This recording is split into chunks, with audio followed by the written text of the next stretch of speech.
Assalamualaikum warahmatullahi wabarakatuh.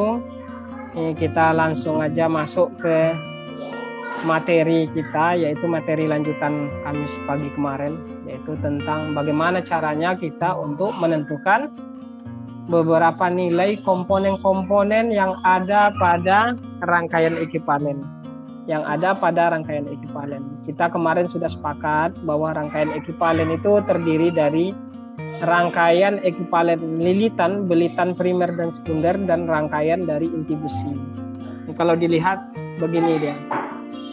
Nah, ini berarti tujuan kita dalam hal ini adalah mencari berapa R ekivalen, X ekivalen untuk apa?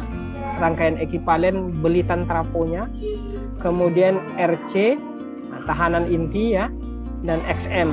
Ini ada reaktansi atau induktansi magnetisasinya atau XM.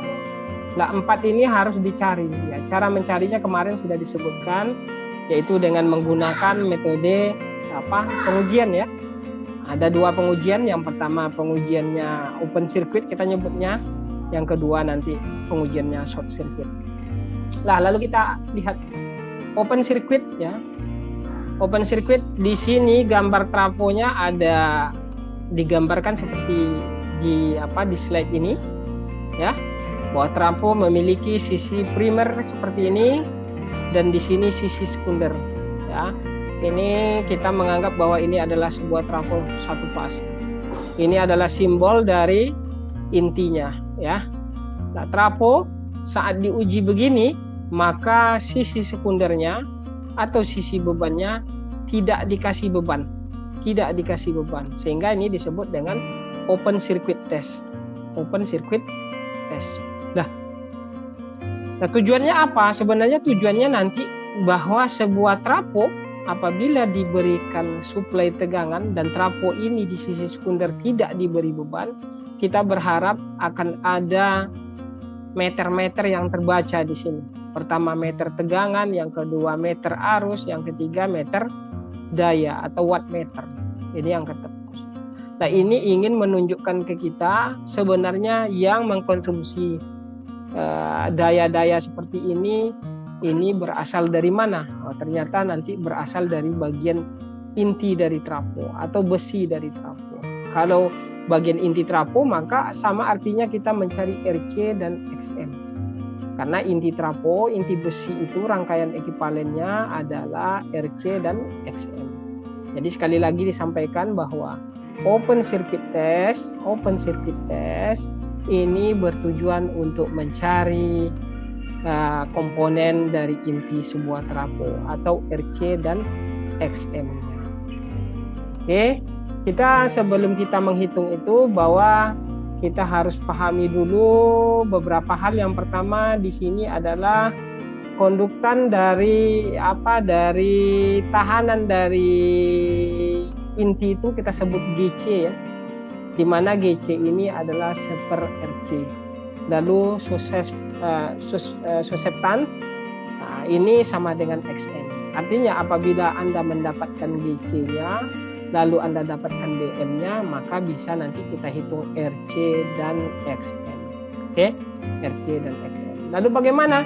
Dalam gambar ini, sebuah trafo diberikan tegangan. Nah, ini diberikan tegangan penuhnya. Berapa misalkan ratingan tegangannya? Misalkan 400, diberi 400. Saat 400, ya Anda harus cek tegangannya 400 sedemikian sehingga di voltmeter ini terukur 400 volt. Saat dia 400 volt ini, arus yang ditarik oleh sisi primer trafo ini berapa? Lalu setelah itu, daya yang dikonsumsinya berapa? Oke? Nah, itu prosedurnya gampang saja. Trafo diberi dengan tegangan nominalnya pada sisi primernya, sedangkan sisi sekundernya tidak diberikan beban apa-apa. Terminal sekundernya terbuka, tidak ada hubungan di sini, maka disebut open circuit test. Nah, setelah itu baru kita tahu bahwa YE ini adalah admitansi YE itu adalah GC dikurang JBF. GC dikurang JBM. Dengan kata lain, YE itu sama dengan 1/RC dikurang J 1/XM.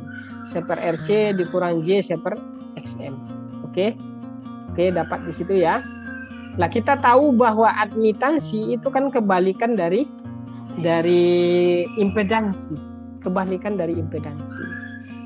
Impedansi Z itu VOC bagi IOC. Kalau dalam hal ini admitansi saat diuji hubung singkat, maka IOC dibagi VOC. Lah IOC didapat dari mana? Didapat dari ini. Karena ampermeter ini dia akan mengukur arus. Arus yang diukur saat trafo itu terbuka begini, saat trafo terbuka begini, maka disebut I. Karena dia terbuka disebut IOC. OC asal kata dari open circuit. Lalu yang mana lagi? V. V diukur dari sini. VOC. Nah, ini biasanya kita coba untuk diberikan tegangan nominal dari si trafo itu. VOC. V voltage, OC open circuit. Jadi dengan diukur dua buah itu, arus kita ukur, tegangan kita ukur, maka kita dapat menghitung admitansi.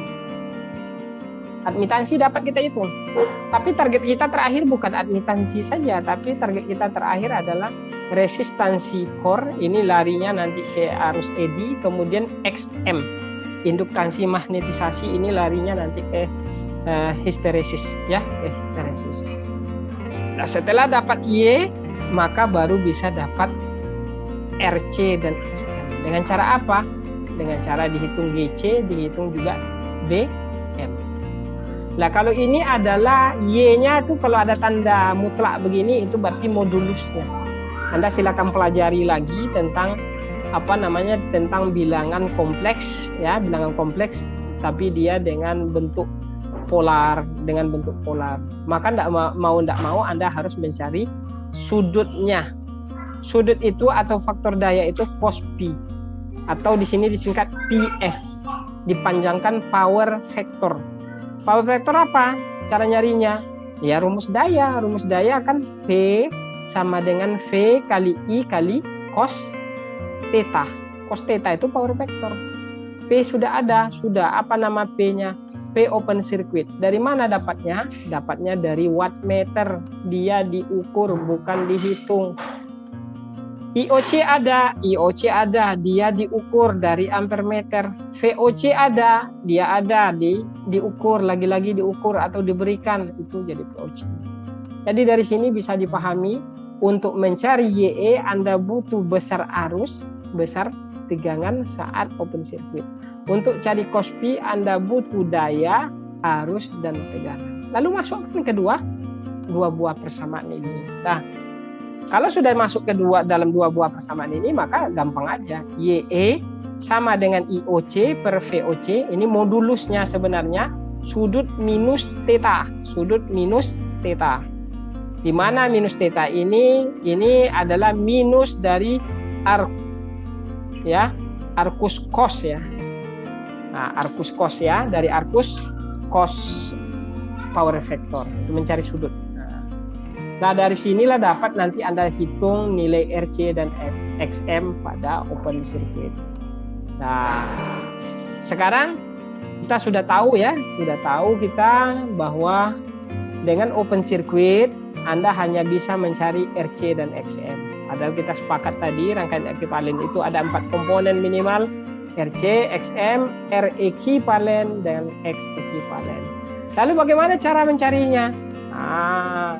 Cara mencarinya dicari dulu Z short circuit equivalent. Kalau nyari Z, asal Anda diminta nyari Z, rumus Z itu adalah V bagi I. Karena kondisinya short circuit, V-nya maka V short circuit, I-nya short circuit.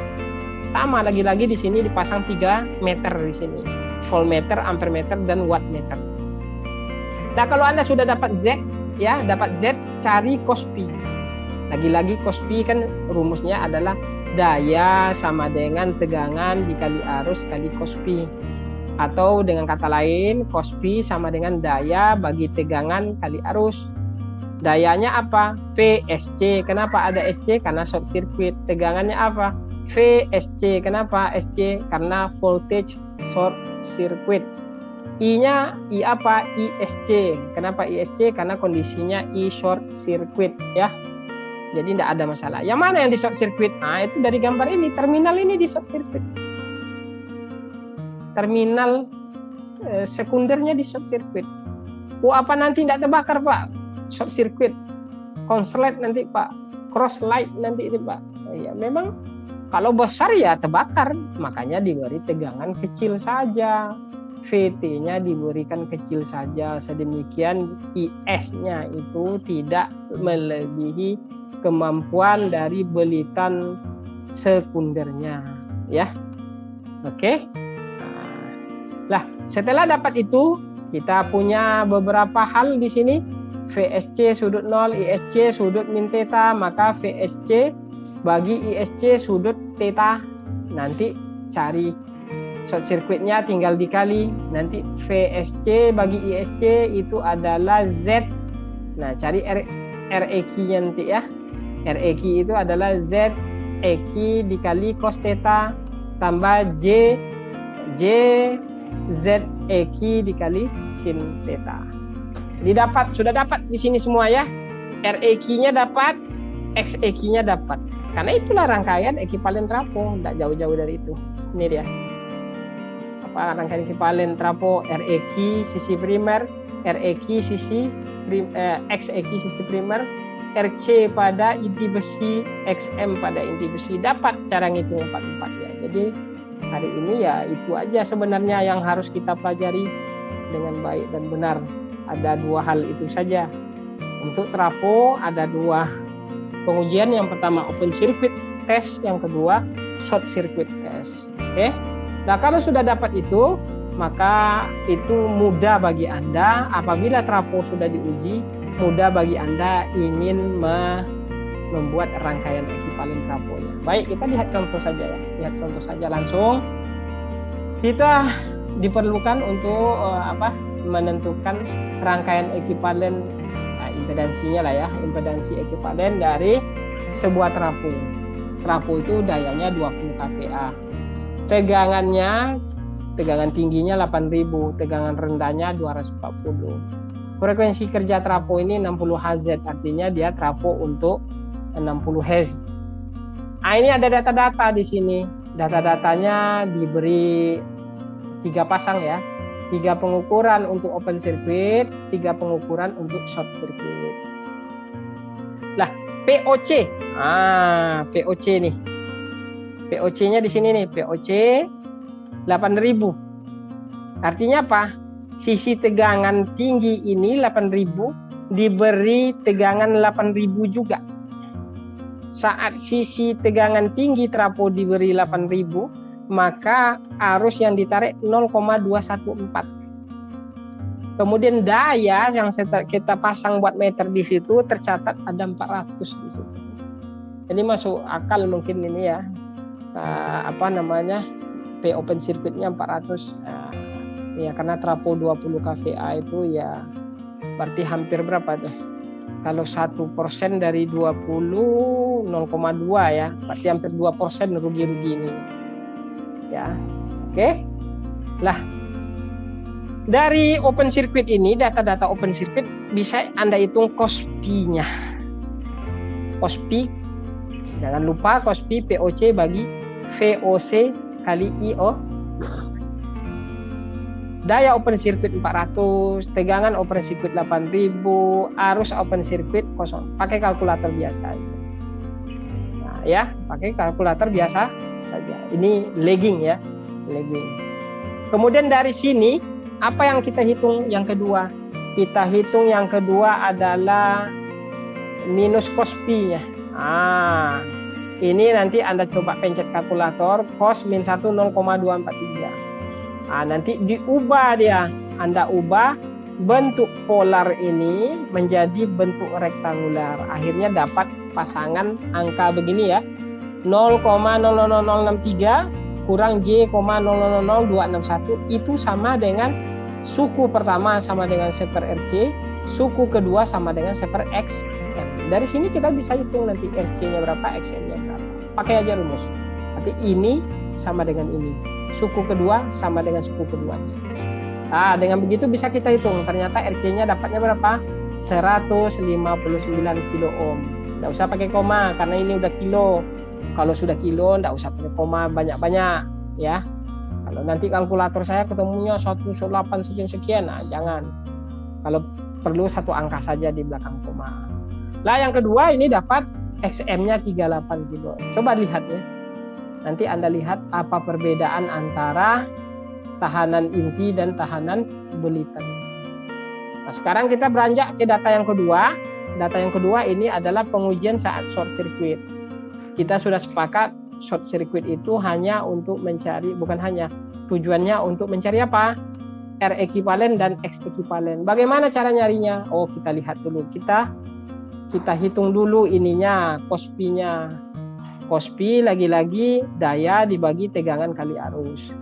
Dayanya yang terukur sudah ada 240.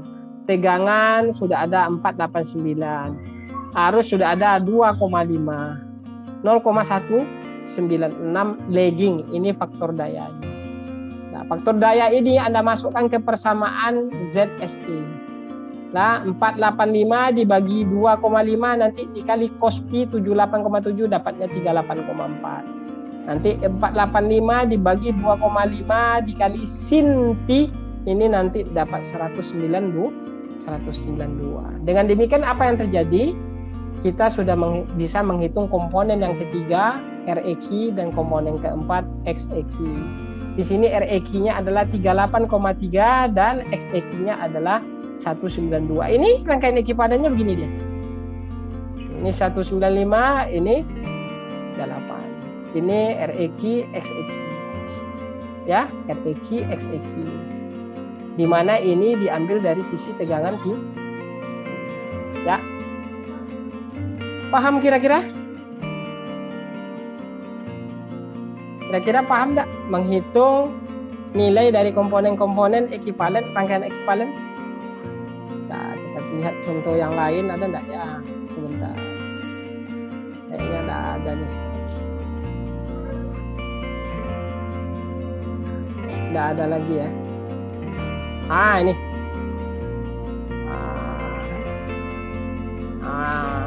Ini yang kedua nih. Oke. Contoh yang kedua nih. Ada data ukur begini dia, sebuah trafo 2300/230 open circuitnya ini. Berarti sisi tegangan tinggi diberi 230 ya. Diberi 2300 dapat arusnya.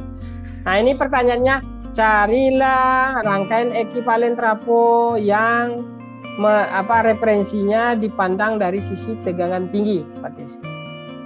Pertanyaan saya, saat diuji di 2300 volt, logikanya alat-alat ukur diletakkan di 2300. Berarti sudah sisi tegangan tinggi. Dengan demikian, semua angka-angka yang di sini adalah milik tegangan tinggi karena dia diukur di sisi tegangan tinggi. Karena sisinya ada dua ya, 2300, 230, satu. Ini kan trafo begitu, tegangan tinggi menuju tegangan rendah atau tegangan rendah menuju tegangan tinggi. Nah, kita lihat contohnya mirip dengan yang tadi. Contoh, cari dulu Kospi-nya. Setelah dapat Kospi, dapat sudutnya 84 saja. Kemudian cari admitansinya. Setelah dapat admitansinya dalam bentuk polar, diubah dalam bentuk rektangular. Ini dia. Nah, ini milik GC ya, di sini milik BM. Dan kita tahu bahwa RC itu 1/GC. Nah, dapat 105. XM-nya dapat 11. Ini berada di sisi tegangan tinggi atau di sisi primer lah katakan. Kalau memang tegangan tingginya ingin mau kita taruh di primer. Oke? Diuji di situ. Nah, lalu yang kedua, dari short circuit data ya, short circuit data ini dia. Nah, kita cari dulu Kospi-nya 55, kemudian dicari dulu apanya nih? Modulusnya PSC bagi ISC berarti 47 bagi 6. Kemudian dibawa ke rektangular. Maka ini adalah milik REQ dan ini milik XE. Ini sudah apa? Sudah berada di sisi primer. Kenapa sudah berada di sisi primer? Karena dia diberi tegangan alat ukurnya ditaruh di sisi primer. Jadi tidak perlu dipindah-pindah dia. Angka 4,45 itu tidak usah diubah-ubah lagi, dia memang di situ. Tidak perlu dikalikan lagi. Nah, kalau Anda ingin mengubah ke soal B, sisi tegangan rendah, semua dibawa ke sisi tegangan rendah kan? Gampang. Hasil ini Anda bawa ke tegangan rendah. Sisi primer dibawa ke tegangan rendah. Kalau kemarin dibawa ke tegangan rendah, caranya gimana? Tegangannya dibagi A, impedansinya, R-nya, X-nya dibagi dengan A kuadrat. Maka harus dibagi. Semua dibagi. RC-nya dibagi dengan A kuadrat. XM-nya dibagi dengan A kuadrat. REQ-nya dibagi dengan A kuadrat. XEQ-nya dibagi dengan A kuadrat. Paham? Paham enggak kira-kira?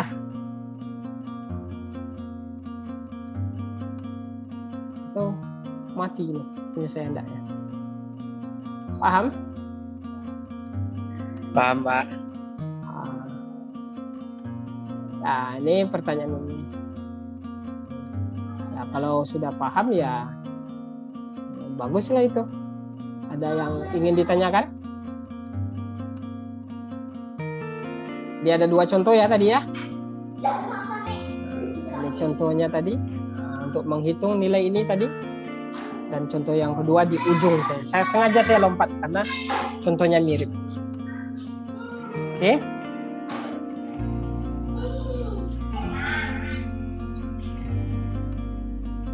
Kalau Bapak terlalu cepat, ada yang mau ditanyakan?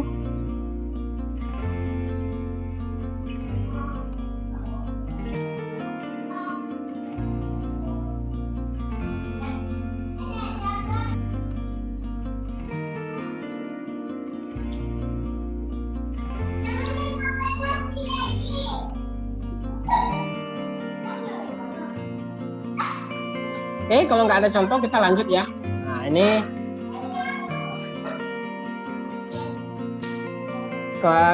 selanjutnya kita main ke sistem per unit. Apa itu sistem per unit? Nanti kita lihat ya, kita lihat sama-sama. Salah satu pendekatan untuk menganalisa rangkaian yang terdiri dari trapo ya, pada rangkaian yang di situ ada trapo, itu maksud Bapak, itu kita bisa menggunakan sistem per unit. Sistem per unit. Tapi dekat ini dulu, sebentar ya, aja sebentar. Gimana mau duduk? Ya tunggu dulu deh.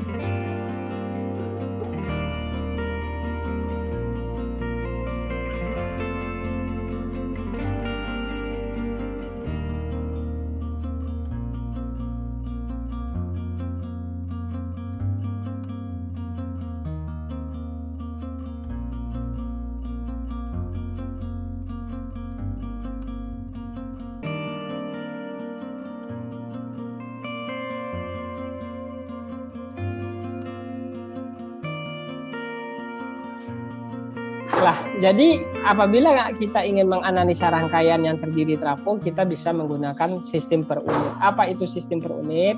Ini kalau dibahasakan secara persamaan matematika adalah nilai aslinya dibagi dengan basisnya. Nilai aslinya dibagi dengan basisnya. Nah, apa-apa saja yang bisa jadi basis? Jadi basis macam-macam bisa kita jadikan basis. Bisa P-nya, Q-nya, S-nya, V-nya, I-nya. Kalau sudah ada V-nya, ada I sebagai basis, maka bisa Z dihitung. Z dihitung dengan apa? V basis dibagi I basis. Atau V basis kuadrat dibagi S basis. Ya, macam-macam caranya. Tapi harus ditetapkan dulu. Sebaliknya, jika kita menghitung Y basis, maka kita bisa menggunakan I basis dibagi V basis. Ya. Nah, kita lihat. Ini biar enak, memang caranya memang harus dilihat melalui contoh. Ini ada sebuah trafo ya, sebuah sistem tenaga listrik. Ini sederhana dia. Sistem tenaga listrik ini dibagi 3 region. Region pertama ini pembangkit, region kedua ini saluran, region ketiga ini beban. Di sini ada trafo 1, di sini ada trafo 2. Trafo 1 ini perbandingannya 1:10. Trafo 2 bandingannya 20:1. Ini kalau Anda ingin menganalisa rangkaian ini, misalkan berapa arus beban, atau berapa arus saluran, atau berapa arus pembangkit, tidak bisa Anda jumlahkan langsung. Misal tegangan dibagi impedansi, tidak bisa. Kenapa tidak bisa? Karena tegangannya basisnya beda dengan saluran transmisi, sumber beda dengan saluran transmisi beda dengan beban. Maka mereka harus dibuat dalam satu sistem. Sistem apa? Sistem per unit. Nah, apa yang kita lakukan? Nah, generator ini dalam contoh soal ini ratingnya 480. Daya generator ini 10 kVA.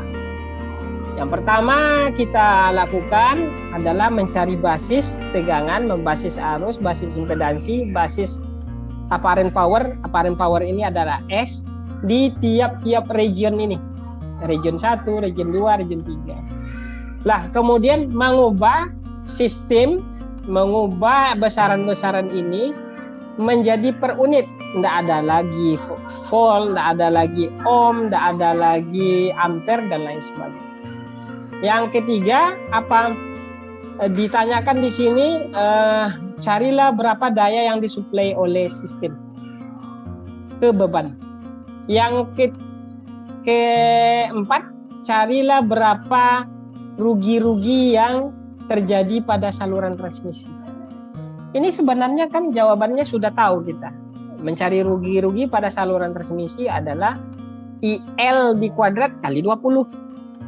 Mencari daya yang diberikan oleh generator berarti VG kali IG. Ya kan? Pertanyaannya adalah bagaimana cara cari I-line, bagaimana cara cari IG. Sedangkan barang ini berada dalam level tegangan yang berbeda karena sini sudah menggunakan trafo. Tidak bisa Anda buat 480 dibagi impedansi total. Impedansi total berapa? 20 ohm tambah J 60 ohm tambah 10 sudut 30 ohm. Tidak bisa karena tegangan mereka berbeda-beda ya. Lah, maka kita ambil basis dulu, cari basis di region 1. Kita gunakan tegangan generator, gunakan daya generator. Nah, berarti tegangan generator 480, daya generator 10 kVA. Sehingga I basis kita apa? I basis kita adalah S basis dibagi V basis. Ini S-nya 10 dibagi 480 dapat 20,83. Z basis juga begitu. Z rumusnya adalah V bagi I. 480 bagi 20 dapat 23. Nah, kemudian rasio belitan ya, rasio belitan trafo ini, nah, berarti tegangan primer bagi sekunder, primernya 1, sekundernya 10, berarti 1 bagi 10, berarti 0,1. Ini 0,1 ya, 0,1. Oleh karena itu, karena ini 0,1, maka tegangan di sisi region 2, di sisi sini, ini adalah tegangan basis 1 bagi rasio 480 bagi 0,1, berarti di sini 4.800 di sini. Lalu dicari-cari yang lain ini. Ya, ini dicari yang lain. S basis tetap sama karena dia adalah daya. Daya itu tidak masing-masing region tidak ada masalahnya. Yang masalah tegangan karena tegangannya berbeda-beda. Kalau daya sama saja. Nah, masukkan lagi ke rumus, maka kita sudah dapat basis-basis yang ada di region kedua atau di region saluran transmisi. Apa itu? Basis arusnya 2,083, basis impedansinya 2304, dan seterusnya, dan seterusnya. Lalu kita lihat lagi bahwa rangkaian ini, trafo ini 20:1 di sini. 20:1. Kalau di sini 4.800, berapa di sini? Di region 3. Maka kita pakai lagi. Basis yang ketiga adalah 4.800 bagi 20 dapat 240. 240 ini dijadikan basis di region ketiga. Masukkan lagi Dayanya tetap 10 kVA, cuman bedanya 240 240 di sini. Maka dapat di sini 41,67, di sini dapat 57. Lah, generator tegangan ya 480 sudut 0. Tegangan nyatanya, tegangan basisnya berapa? 480, bagi dia agar dia dapat per unit, tidak dalam volt lagi. Berarti gini 480 per 480 sudut 0. Maka dapat di sini satu sini sudut 0. Kemudian saluran transmisi juga begitu. Saluran transmisi impedansi sebenarnya dibagi impedansi basis. Saluran transmisi itu kan di region 2304. Makanya dibagi di sini 2304. Impedansi aslinya berapa? 20 tambah J60. 20 tambah J60 bagi 2304 dapat ini. Ini lagi-lagi impedansinya dalam per unit. Kemudian yang ketiga, beban.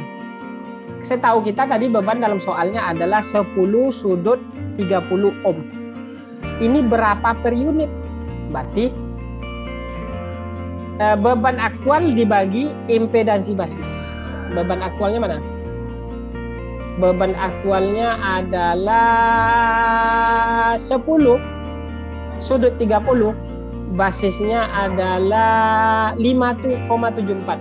Makanya dibagi 5,74. Akhirnya dapat oleh kita 1,736. Jadi gambar yang ini, yang tadinya tidak 3 region ya, sudah bisa Anda buat dalam satu region, di mana region ini basisnya sama. Berapa basisnya? Ini dia.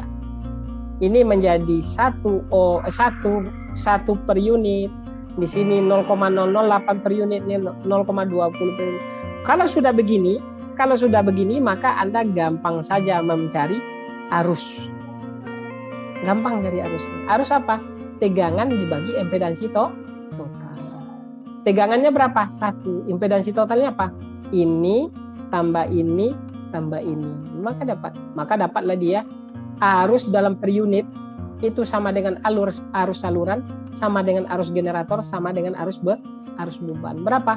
0,569 per unit. Lagi-lagi per unit ya. Kalau ingin mencari daya di mana ya carinya tadi? Pertanyaannya mana tadi? Carilah daya yang disuplai ke beban. Daya yang suplai ke beban berarti adalah arus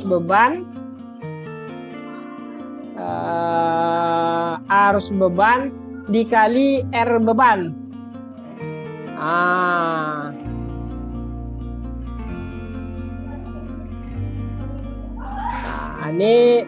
Ini power yang maksudnya ya, bukan apparent power. Kalau power maksudnya I kuadrat R. I-nya berapa? 0,569. R-nya berapa? R-nya 1,73. R-nya mana nih? Sebentar. Ini diubah ke dalam apa ya? Dalam rektanguler. Nanti 1,736 kali cos 30. Ya, kali cos 30. Kalau tidak salah harganya adalah 1,503. Anda kuadratkan, ini dapat dayanya. Ini dayanya dalam per unit. Kalau Anda mau ingin bawakan langsung lagi dikali dengan 10.000 watt. Kenapa? Karena basisnya tadi adalah 10.000 watt, dapat 487. Kemudian untuk cari losses saluran transmisi sama adalah I kuadrat R. I-nya adalah per unit, R-nya adalah R per unit, lalu dikalikan maka dapat juga lossesnya dalam per unit. Kalau ingin dibawa ke dalam satuan, kali dengan 10 kW. Kenapa dalam 10 kW? Karena basis daya itu adalah 10 kW. Begitu ya. Bapak rasa enggak ada yang spesial mungkin. Nah, nanti kalau bisa nanti ini berapa hal yang bisa dipelajari lagi nanti sendiri. Slide ini rasanya udah Bapak share ya? Belum ya? Nanti Bapak share deh.